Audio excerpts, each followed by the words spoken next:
Commander Zethkar stared at the display screen in his command center. His 4 eyes moved across the data, checking the numbers twice. The asteroid field ahead contained valuable metals that the Velconian hegemony needed for their expanding empire. Intelligence reports said the area was empty of any advanced life forms. The reports were wrong. "Sir, we're detecting multiple ships in the mining zone," reported his sensor officer Krixval. "They appear to be primitive." Zethkar's scaled skin shifted from blue to a darker purple, showing his annoyance. "Define primitive. Chemical rockets, basic fusion drives, crude mining equipment." The ships looked like they were built in a scrapyard. Through the viewing port, Zethkar could see the alien vessels. They were ugly things, all sharp angles and exposed machinery. Smoke poured from their engines. Some had obvious repair patches welded to their hulls. These aliens clearly had no sense of proper engineering or aesthetics. "Hail them," Zethkar ordered. Standard territorial claim protocol. The communication officer worked his controls. After a moment, a face appeared on the main screen. The alien had pale skin, small eyes, and hair covering the top of its head. It looked fragile compared to the thick-skinned, powerful Velconians. "This is Captain Sarah Chen of the mining vessel Persistence," the alien said. "State your business." Zethkar stood to his full 8-foot height. "I am Commander Zethkar of the Velconian hegemony. You are in violation of our territorial claims. Withdraw immediately or face the consequences." The human female tilted her head. "Your territorial claims? We've been mining here for 6 months. I don't see any markers or previous settlements. The hegemony claims all unclaimed space by right of superior technology and firepower." Zethkar explained patiently. "You have 1 hour to evacuate." Sarah Chen's expression changed. Her eyes grew harder. "Listen here, lizard boy. My crew has been breaking their backs for months to extract these metals. We've got families to feed and debts to pay. We're not going anywhere." Zethkar's skin turned a deep red. No one had ever spoken to him with such disrespect. "You dare insult a commander of the hegemony? Your entire fleet consists of maybe 30 vessels. My battle group has 200 ships, each one capable of destroying your entire operation." "Then you'd better bring more ships," Sarah Chen replied, and cut the communication. The bridge fell silent. Zethkar's officers stared at him in shock. In 300 years of expansion, no species had ever refused a hegemony territorial claim. Most civilizations surrendered immediately when they saw the size of a Velconian fleet. "Sir," asked his weapons officer. "Orders?" Zethkar considered his options. These humans were clearly insane. Perhaps a demonstration of force would make them see reason. "Target their largest mining platform. 1 warning shot." The Velconian flagship's main cannon fired a brilliant blue beam that struck a small asteroid near the human mining station. The rock vaporized instantly, leaving nothing but glowing particles. Zethkar expected immediate surrender. Instead, alarms began blaring on his ship. "Sir, the humans are moving to attack positions." "Impossible," Zethkar said, but he could see it happening on the tactical display. The ramshackle human ships were turning toward his fleet. Their weapons were powering up. "What kind of weapons do they have?" he demanded. "Mining lasers, construction charges, and, sir, they're loading their cargo bays with asteroids." Zethkar watched in disbelief as the human ships accelerated toward his formation. They were going to ram his vessels. No sane species would attempt such a suicidal attack. The first human ship, a small transport called Lucky Strike, opened fire with converted mining equipment.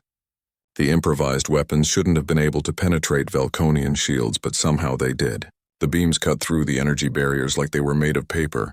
"How are they doing that?" Zethkar shouted. "They've modified their mining lasers to cycle frequencies," his science officer reported. "It's creating harmonic resonance in our shield generators." More human ships joined the attack. They moved in chaotic patterns that made no tactical sense, yet somehow they avoided most of the Velconian return fire. When they did get hit, they kept fighting anyway. 1 human vessel lost its entire front section, but continued attacking with its rear-mounted weapons. Sarah Chen's voice crackled over the communication channel. "You want to fight? Let's dance." Her ship, the Persistence, roared toward Zethkar's flagship. Half her engines were dead and her hull was riddled with holes, but she kept coming. At the last second, she fired all her remaining weapons directly into his ship's engine array. The Velconian flagship shuddered under the impact. Warning lights flashed across the bridge as power fluctuated throughout the ship. "Engine damage severe. reported the engineering officer. We're losing thrust. Around them, the battle continued. The humans fought like creatures possessed. They used everything as weapons, ramming damaged ships into Velconian vessels, detonating cargo holds full of mining explosives, even using their construction mechs as boarding craft. One human transport pilot jettisoned his cargo bay and used the empty space to fill with pressurized air. When a Velconian fighter got too close, he opened the bay doors and used the escaping atmosphere as a thruster to ram the enemy ship. "Sir, we're taking heavy casualties," his tactical officer reported. 3 destroyers lost, 2 cruisers disabled. Against mining ships? Zethkar couldn't believe it. "How many humans have we killed?" "Estimated 40% of their force, sir." "And they're still fighting?" "Yes, sir. If anything, they're fighting harder." Zethkar watched Sarah Chen's ship spinning out of control after the ramming attack. Her vessel was breaking apart, but her crew was still firing weapons. Through the debris, he could see her face on his screen. She was bleeding from a head wound, but she was smiling. "This is what humans do," she said over the communication channel. "We don't quit. We don't surrender. We fight until we can't fight anymore, and then we fight some more." Her ship exploded in a brilliant flash of light. The remaining human vessels continued their desperate attack for another hour. They fought until every last ship was destroyed or disabled. Not one of them asked for mercy. Not one tried to retreat. When the battle was over, Zethkar stared at the debris field that had once been the human mining operation. His fleet had won, but it felt like a defeat. He had lost more ships in this single engagement than in the previous 5 years of expansion combined. "Sir," his communications officer said quietly, "we're receiving a transmission." "From where?" "We destroyed all their ships." "It's coming from one of the asteroids, sir. Appears to be a hidden communication relay." A new human face appeared on screen. This one was older, with gray hair and cold eyes. "This is Admiral Elena Vasquez of the Earth Colonial Fleet. You just killed 30 ships full of miners, engineers, and scientists. They were good people with families." Zethkar found his voice. "They chose to fight instead of withdrawing." "Yes, they did," the Admiral said. "And now you're going to learn why that was a mistake. What you just experienced was 30 civilian mining ships with improvised weapons. We have 3,000 military vessels heading your way, and they're all very, very angry." The transmission ended. Zethkar looked around his damaged bridge. His crew was staring at him with fear in their eyes. For the first time in his military career, he gave an order he never thought he would give. "Set course for home. Maximum speed." As his battered fleet limped away from the asteroid field, Zethkar couldn't stop thinking about Sarah Chen's smile. She had known she was going to die, but she had smiled anyway. What kind of species produced creatures like that? He was going to find out, and he was beginning to suspect he wouldn't like the answer. 6 months later, Zethkar stood before the War Council of the Velconian hegemony. The great chamber was filled with the most powerful military minds in their empire. Generals, admirals, and strategic planners sat in curved rows, their scales gleaming under the bright lights. High Commander Velthak, leader of all hegemony forces, gestured for Zethkar to begin his presentation. "Commander, you have requested this emergency session to discuss the humans. Proceed." Zethkar activated the holographic display. Images of human ships and weapons appeared in the air above the assembly. "Honored leaders, we face a threat unlike any we have encountered in our 300 years of expansion." Murmurs of disbelief rippled through the chamber. Several generals exchanged amused glances. "The humans appear primitive," Zethkar continued. "Their technology is crude, their ships are poorly designed, and they have no unified government. However, these appearances are deceiving." He changed the display to show tactical data from the asteroid battle. "In our engagement, 30 human civilian vessels destroyed or disabled 15 of our warships. These were not military craft, but mining ships operated by scientists and engineers." General Korthrex, a veteran of dozens of conquest campaigns, stood up. "Commander, you lost those ships because you underestimated a minor species. It happens to young officers. There is no need for panic. With respect, sir, I have spent 6 months studying this species. What I discovered should concern us all." Zethkar activated a new series of images. "These are records of human history that we captured from their data networks." The display showed scenes of human warfare throughout their evolution. Primitive humans with stone weapons fighting massive predators, ancient armies clashing with swords and spears. Modern soldiers in powered armor battling in burning cities. Humans have been at war for their entire existence, Zethkar explained. While other species developed cooperation and trade as survival mechanisms, humans weaponized everything. They turned competition into an art form. Admiral Nektar, commander of the Third Fleet, laughed. All species have violent periods in their development. They grow beyond such things as they mature. No, sir. Humans are different. Zethkar pulled up more data. Look at their sports.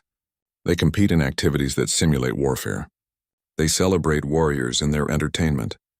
Their children play games that teach tactical thinking and resource management.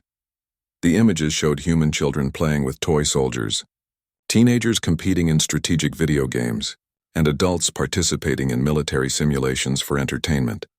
Their literature is filled with stories of heroes who defeat impossible odds through determination and sacrifice. They tell their young that dying for a cause is noble. They believe that some things are worth fighting for even when victory is impossible. High Commander Velthak leaned forward. You are suggesting that an entire species has been shaped by warfare? Not shaped by it, sir.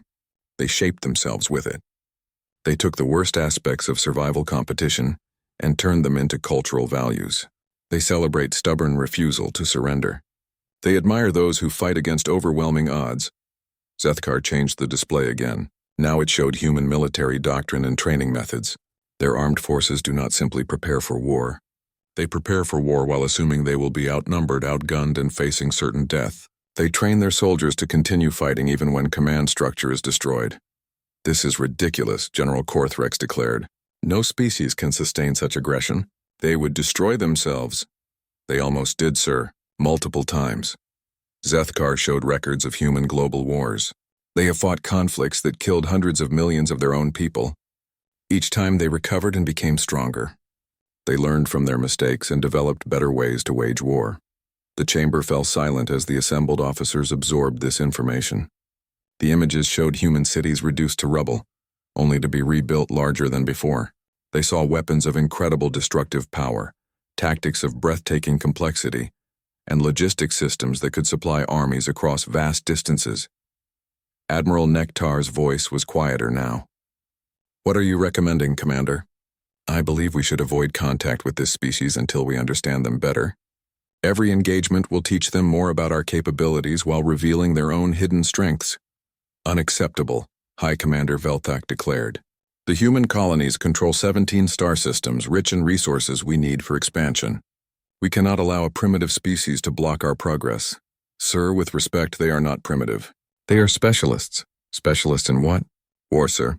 They are specialists in war. Zethkar activated a final set of images. These showed human military technology in detail.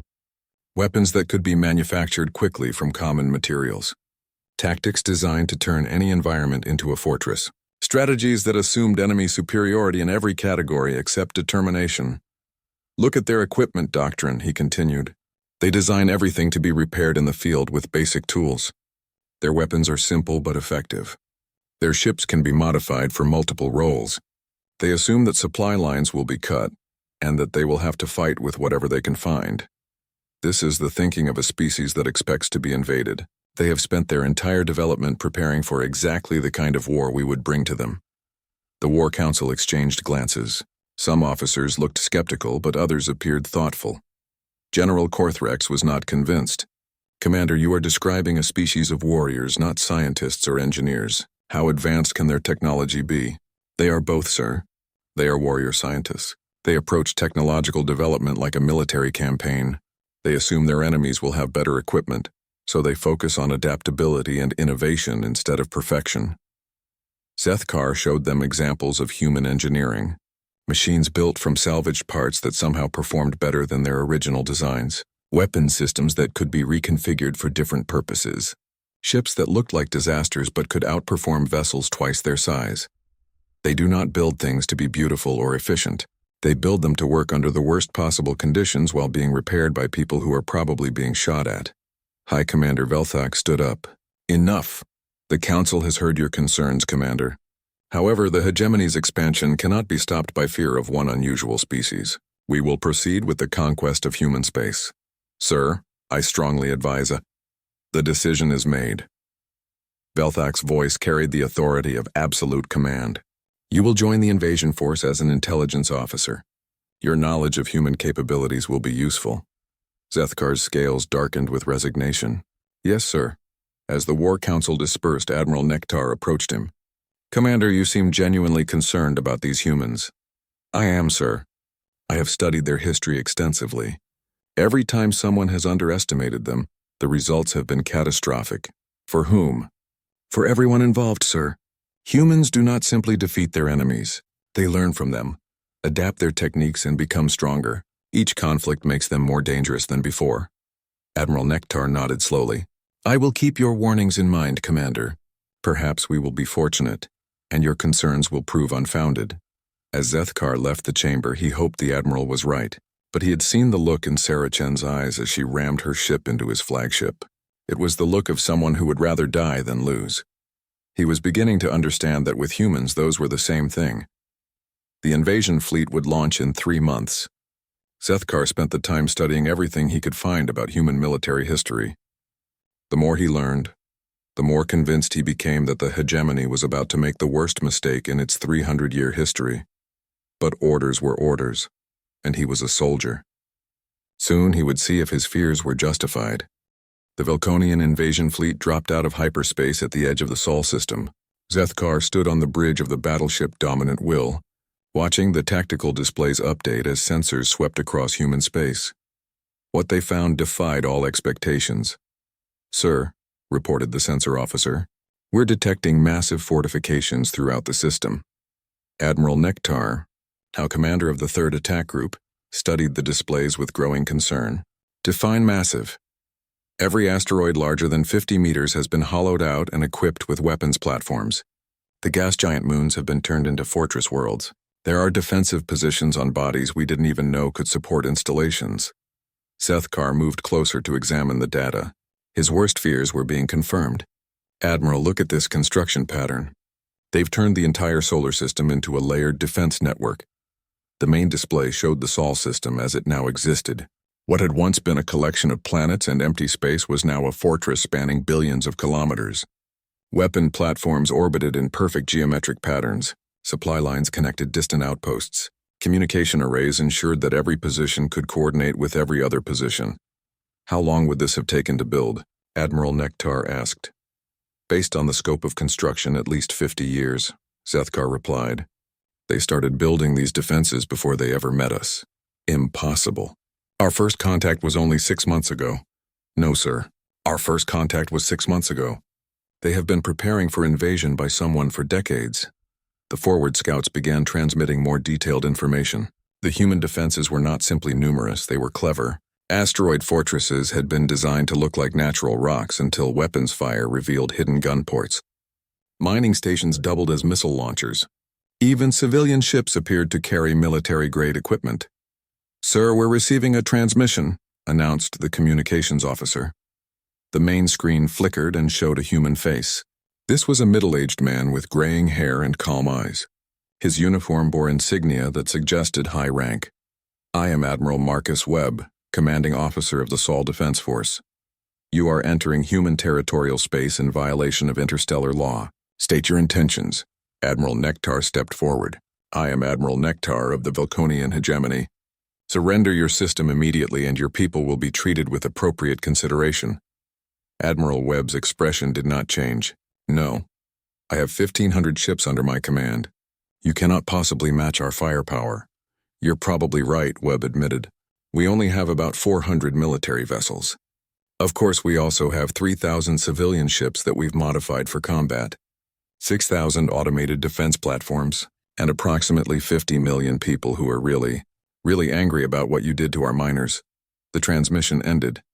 Admiral Nektar turned to Zethkar. Your assessment, Commander? They're not bluffing, sir. Human civilian ships can be converted to military use very quickly. Their industrial capacity is designed for rapid wartime conversion. 1,500 ships against 400. The odds are in our favor. Sir, I respectfully disagree. The odds are 400 human military ships, 3,000 armed civilian vessels, 6,000 defense platforms, and an entire star system that has been converted into a weapon. We are not facing 400 ships. We are facing a fortress that happens to have ships inside it. The Admiral's scales shifted to an annoyed purple. Commander, your pessimism is noted. Begin the attack. The Velconian fleet advanced in standard battle formation. They had fought dozens of campaigns using these same tactics. Overwhelming firepower applied to key strategic points until enemy resistance collapsed. The humans had different ideas. The first indication that something was wrong came when the Velconian vanguard encountered the outer defensive ring. What sensors had identified as simple asteroid mining stations suddenly revealed themselves as massive weapons platforms. Dozens of them opened fire simultaneously. Damage report, Admiral Nektar demanded as his flagship shook under the impact. Forward shields down to 60%. The crushing victory has lost main engines. The inevitable triumph is reporting multiple hull breaches. How are they penetrating our shield so easily? Zethkar studied the tactical data. They're using the same technique as before, sir. Frequency cycling to create harmonic resonance. But they've improved it. These weapons are specifically designed to counter our defensive systems. They've been studying us, Admiral Nektar realized. For 6 months, sir. They've had our shield frequency since the asteroid battle. The human defense network opened fire in waves. Each layer of fortifications was positioned to provide overlapping fields of fire. When Velconian forces destroyed one position, 2 others could target the attackers. When they tried to bypass strong points, hidden weapons revealed themselves and struck from unexpected angles. Admiral Webb's voice came over the communication channel. You wanted to fight, Admiral. Welcome to human space. The battle for the outer system raged for 3 days. Velconian forces pushed through the defensive rings, but at terrible cost. For every human position they destroyed, they lost ships. The humans fought with the same desperate determination that Zethkar had seen at the asteroid field. But now they were organized and prepared. Sir, we've lost 200 ships taking the outer defenses, reported the tactical officer. The humans have lost approximately 600 platforms and ships. Acceptable losses, Admiral Nektar declared. Continue the advance, but Zethkar could see the pattern. The humans were trading space for time and casualties for position. They were drawing the Velconian fleet deeper into the system, into killing fields that had been prepared decades in advance. The real horror began when they reached Jupiter. The gas giant's moons had been converted into fortress worlds, each one a planet-sized weapons platform. But the humans had also done something that violated every rule of civilized warfare. They had weaponized the planet itself, sir. We're detecting massive electromagnetic disturbances in Jupiter's atmosphere, the science officer reported. Specify, Admiral Nektar ordered. They've built magnetic accelerator arrays in the upper atmosphere. They're using the planet's own rotation to power weapon systems the size of continents. Jupiter's great red spot suddenly blazed with artificial light. Streams of charged particles erupted from the gas giant's surface, striking Velconian ships with the power of solar flares. Entire squadrons were vaporized in seconds. They turned a planet into a weapon, Admiral Nektar whispered. Not just any planet, sir, Zethkar observed. The largest planet in the system. They've been planning this for generations. The human defense of Jupiter was led by Admiral Webb himself. His fleet consisted of ships that looked like they had been built in recycling centers, but they fought with precision and coordination that spoke of endless training. When his flagship took critical damage, he transferred command to another vessel and continued fighting. Zethkar watched one engagement where Webb's command ship, the Enterprise, lost its main engines and life support. Instead of withdrawing, Webb ordered his crew to evacuate while he manually piloted the vessel into a ramming attack. Against a Velconian dreadnought, he's going to ram us, the tactical officer reported. A damaged ship against a dreadnought? He'll be destroyed. Sir, he's broadcasting on all frequencies. Admiral Webb's face appeared on screen. His ship was filling with smoke and his uniform was torn, but his voice was calm. This is Admiral Webb to all human forces. Remember Europa. Remember the miners. Make them pay for every meter. The Enterprise struck the dreadnought's forward section at nearly the speed of light. Both ships were destroyed in a flash of nuclear fire. Admiral Webb is dead, the communications officer reported, but within minutes, another human officer was coordinating the defense. When that ship was destroyed, another took command. The humans seemed to have an endless supply of people willing to take over when their leaders were killed. The pattern repeated throughout the Jupiter system. Human commanders threw themselves and their ships against Velconian forces with suicidal determination. They used tactics that made no sense except that they worked. They fought until their ships were falling apart, then kept fighting anyway. "Sir, we've taken the Jupiter system," the tactical officer reported after a week of continuous battle. "Human resistance has been eliminated." Admiral Nektar looked at the casualty reports. "At what cost?" "We've lost 400 ships, sir. Approximately 40% of our force. And we still have to take Mars, Earth, and the inner system." Zethkar studied the tactical display. "Sir, look at their defensive pattern. They're not trying to stop us. They're trying to bleed us." "Explain." "Each defensive line is designed to inflict maximum casualties while conserving human forces for the next engagement. They're trading space for time and making us pay in blood for every advance. They can't have unlimited resources." "No, sir, but they don't need unlimited resources. They just need to reduce our fleet to the point where the remaining forces can achieve victory." Admiral Nektar's scales darkened as he realized the implications. The humans were not fighting to win individual battles. They were fighting to win the war, and they were willing to sacrifice anything to achieve that goal. As the battered Velconian fleet regrouped for the assault on Mars, Zethkar couldn't help the ruins of Luna Base spread across the moon's surface, like the skeleton of some massive creature. Zethkar walked through the wreckage with his security team, their boots crunching on shattered glass and twisted metal. The human command bunker lay buried beneath tons of concrete and steel. But Velconian engineers had finally broken through. Admiral Nektar had ordered the capture of the facility after intercepting human communications that suggested important command personnel were trapped inside. After 3 weeks of siege, the Velconian fleet had finally taken humanity's moon. But the cost had been terrible. "Sir, we've found them," reported Sergeant Clixtall, gesturing toward a reinforced door that had been blown open by shaped charges. Inside the bunker, emergency lighting cast red shadows across banks of damaged computers and communication equipment. 3 humans sat against the far wall, their hands secured behind their backs. 2 were younger officers, clearly exhausted and wounded. The third was a woman in her 50s with silver hair and calm eyes that seemed to see right through him. "Admiral Elena Vasquez," Zethkar said, reading from his datapad, "commander of the Colonial Defense Fleet and architect of the Sol System fortifications." "Commander Zethkar," she replied, surprising him by knowing his name. "I've been looking forward to meeting you. You know who I am?" "The Velconian officer who survived the asteroid field engagement and tried to warn his superiors about us." "Yes, we know about you." She smiled slightly. "We study our enemies very carefully." Zethkar activated his recording equipment and sat across from her. "You are now a prisoner of the Velconian hegemony. I am required to interrogate you regarding human military capabilities and strategic plans. Ask your questions, Commander. I'll answer what I can.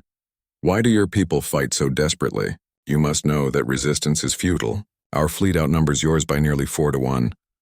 Admiral Vasquez leaned back against the wall.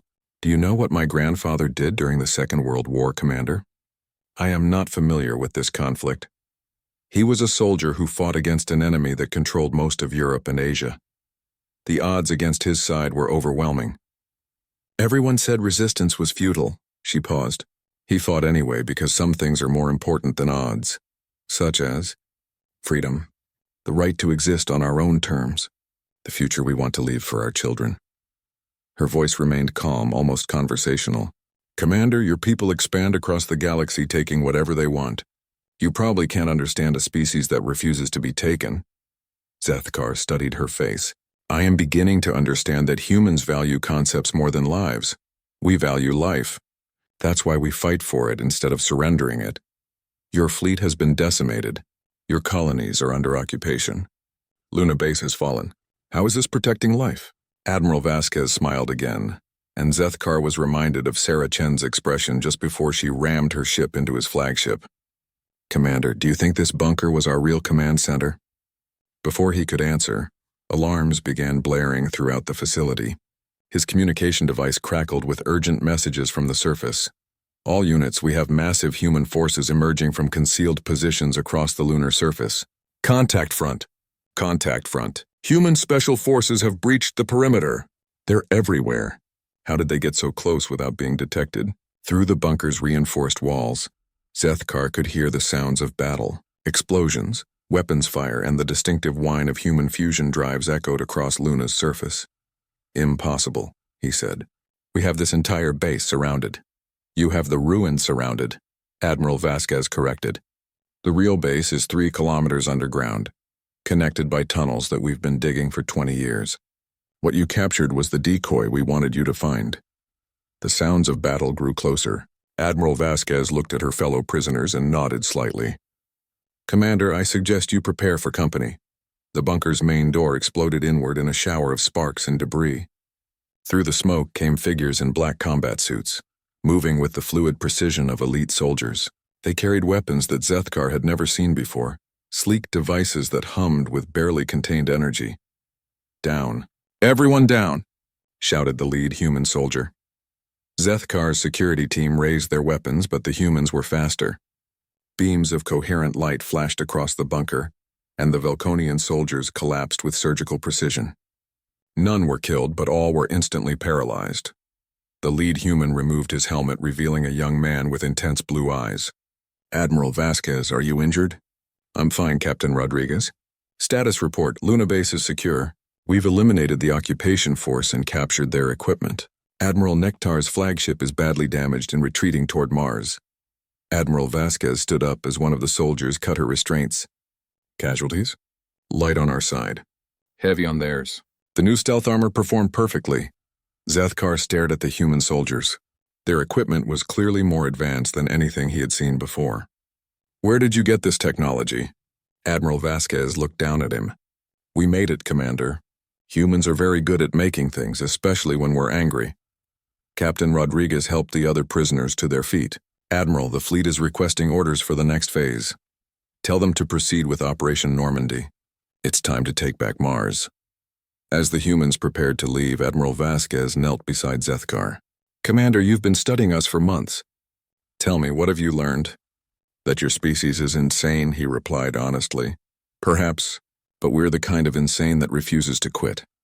She gestured toward the walls of the bunker, which were covered with images and text. "Do you see these pictures?" Zethkar looked around. The walls were decorated with historical images of human soldiers, explorers, and heroes. Names and dates covered every surface, along with quotes in various human languages. "These are our legends, Commander. Stories of people who faced impossible odds and fought anyway. We tell these stories to our children not as fairy tales but as instruction manuals." She pointed to one image showing ancient human warriors holding a narrow mountain pass against a massive army, 300 Spartans at Thermopylae. They knew they would die, but they fought anyway because their sacrifice would inspire others. Another image showed a group of soldiers raising a flag on a distant hill, Iwo Jima. Thousands died taking a tiny island in the middle of the ocean because it brought them one step closer to victory. A third showed a woman in a laboratory coat working with dangerous materials. Marie Curie. She spent her life studying radiation that eventually killed her because she believed knowledge was worth any sacrifice. We have thousands of these stories, Commander. Millions of them. Every human child grows up hearing about ordinary people who became legends by refusing to surrender when surrender made sense. Zethkar studied the images with growing understanding. "You are not simply fighting a war. You are trying to become your own myths." "Exactly." Admiral Vasquez stood up. "Every battle we fight, every ship we lose, every person who dies defending their home becomes part of the legend we're creating. We're not just fighting for territory or resources. We're fighting to prove that our stories are true. And if you lose, then we lose as legends. And legends inspire others long after the battles are over." The human soldiers had finished preparing the equipment they planned to capture. Captain Rodriguez approached the Admiral. "Ma'am, we need to move. Enemy reinforcements are approaching." "Of course." She looked back at Zethkar. "Commander, I'm going to leave you here.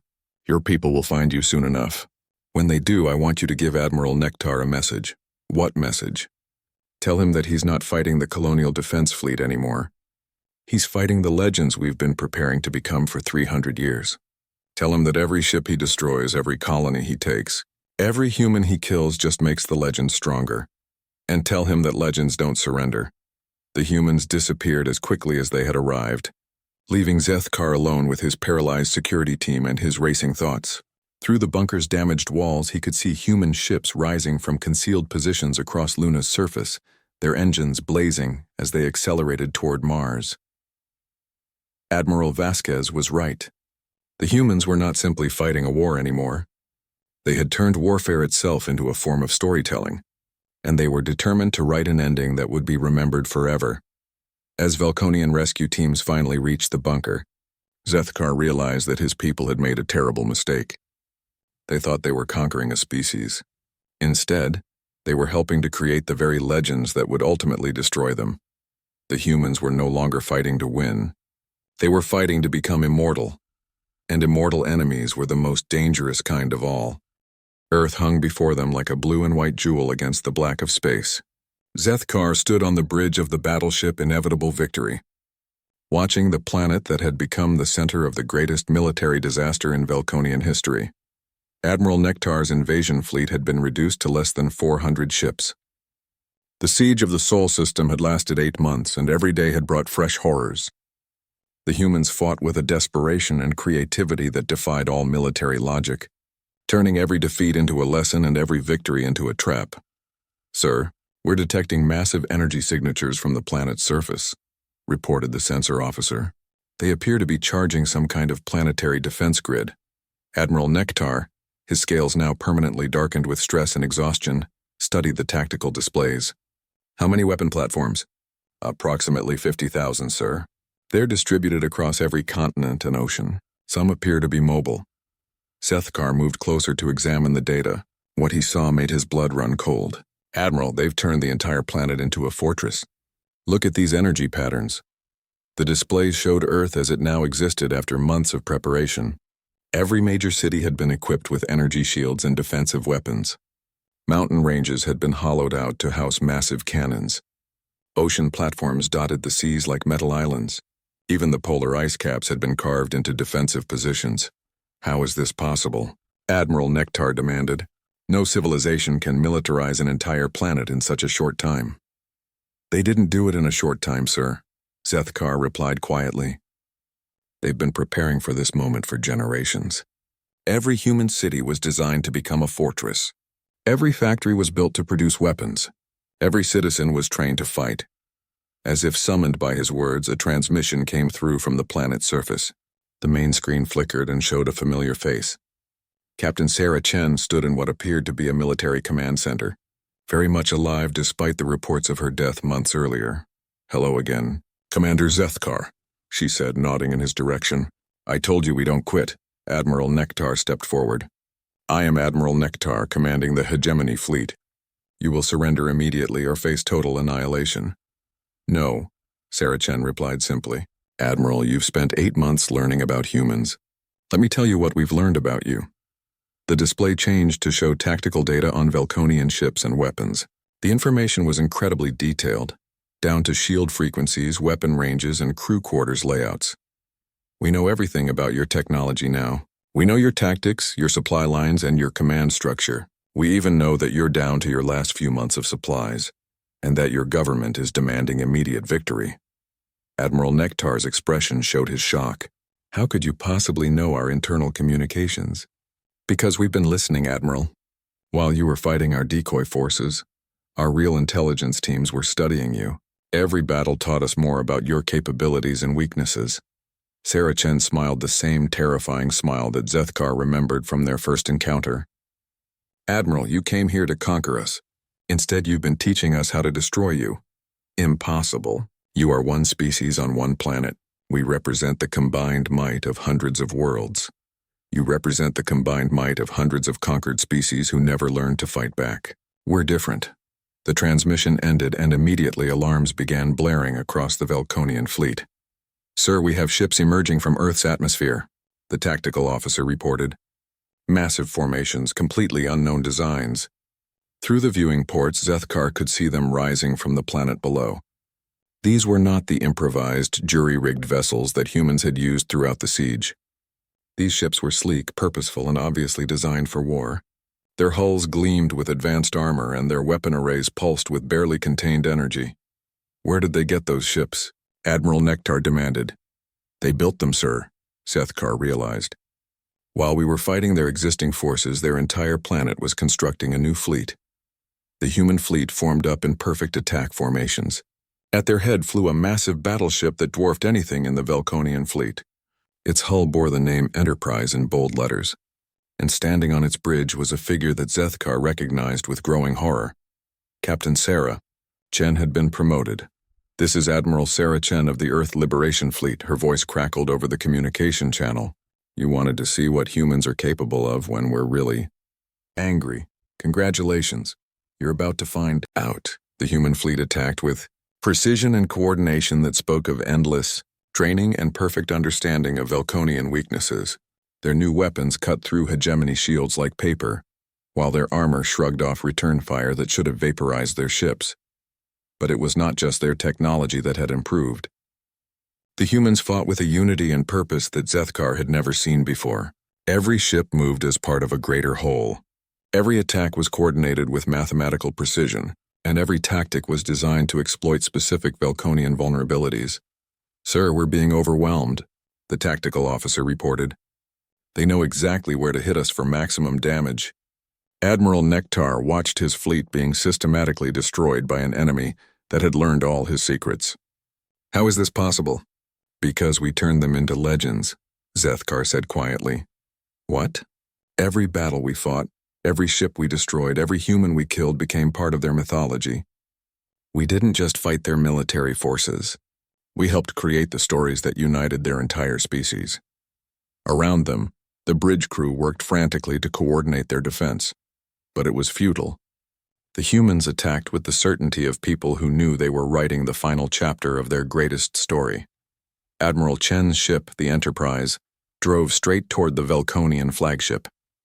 Its weapons blazed with impossible intensity, cutting through the escort ships like they were made of paper. When it reached weapons range, it opened fire with cannons that seemed to channel the fury of an entire planet. "Shields failing," the engineering officer reported. "Hull breaches on multiple decks." Admiral Nektar's flagship shuddered under the assault. Through the smoke and sparks, Zethkar could see Admiral Chen on the main screen.